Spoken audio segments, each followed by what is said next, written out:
Jim Holley, Supercross Live on supercrossonline.com with Tyler Bowers, the fourth last weekend in Houston, your best finish of your career in that 250 class. But you're working on starts, man. Yeah, last weekend I kind of was sleeping on the line, you know, and the heat race, you know, my bike did it for me. And the gate dropped, I let everybody go, and then I clicked third gear and went by everybody and came out third. But in the main event, that didn't really work too well for me. The two guys next to me shut me down. Another guy crashed in front of me, so I had to run him over and then run a couple guys that were down in the turnover, and came back from like 19th into the first turn to fourth. So I'm just pumped on the ride. You know, it was good. I got the pro circuit team behind me, and it's just everybody's happy. It was an exciting first weekend. We learned a lot, and we're going into this weekend. Worked on more starts during the week, came up with a couple different setups. Hopefully they'll help a little bit. You were talking to me earlier, you know, working. I mean, you were from sun up to sundown almost, you said, on working on starts. Yeah, you know, a couple days this week I plan on going to the track and doing some pretty long motos, man. I was really, after last week, I'm really hungry for it, you know, and I went to the track expecting to do long motos, and they surprised me with some start testing. So it's not a bad thing, you know, like you said, it's sun up to sundown. I'm pumped to have a group behind me that can do that, you know, that has the resources to try all these different parts and different tires and pressures and blah blah blah, you know, and kind of go through everything and try to find out what is the best, you know, good or bad, during the whole day. It's great to be able to go to the track and feel like you accomplished something. Yeah, Mitch Payton, he's been around a long time. He's won a lot of championships. He probably looks at it and they review the tape with the other guys, and I'm talking Zach and Aaron going, this guy's strong. He can come from 19th up to 4th. He's good.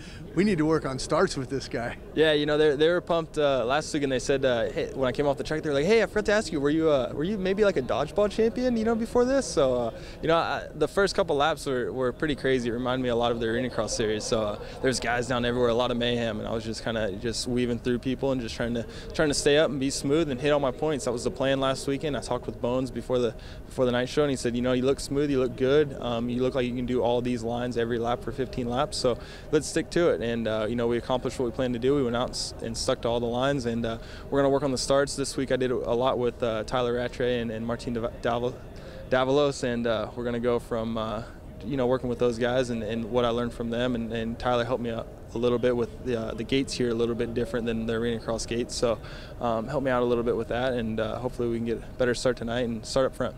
Well, that was my next question. I mean, you're a big guy. It's a 250 motorcycle. I mean, you're giving away. What are you weighing now? And what did you guys work on? Like, what did you change? You know, I'm like 195 pounds now, and that's a lot. Yeah, it's a lot, you know. But it's my fighting weight, you know. If I get down under 190, it's just not very good for me. I lose a lot of strength, and I talked with Mitch about that, and he said, you know, Troy Adams was the same way. You know, you get too small, you start losing your strength, and that's what kind of helps you guys out a little bit, like with whoops and turns and stuff like that. So he said, stay strong, stay where you feel best at, and we'll work around it. You know, the starts, we tried a lot of different things. I think one of the biggest things I was even struggling with last week and going into the corners was just tire pressure. So I'm a bigger guy. We already went up on tire pressure compared to what somebody like, you know, Baggett runs, because he's like 135 pounds.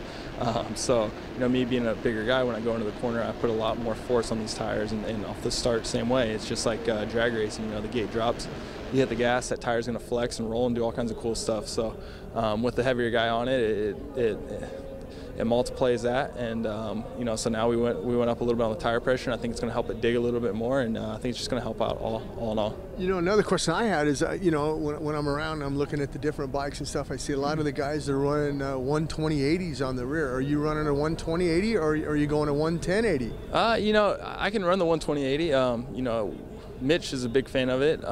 You know, well, more print on the track. Yeah, more print on the track. However, you know, Dunlop, the whole crew over there, they've got a really good setup now with the 110s. You know, they've got 110s that are comparable to the 120s now. You know, it's just technology now has helped out a lot. They've got a really good design.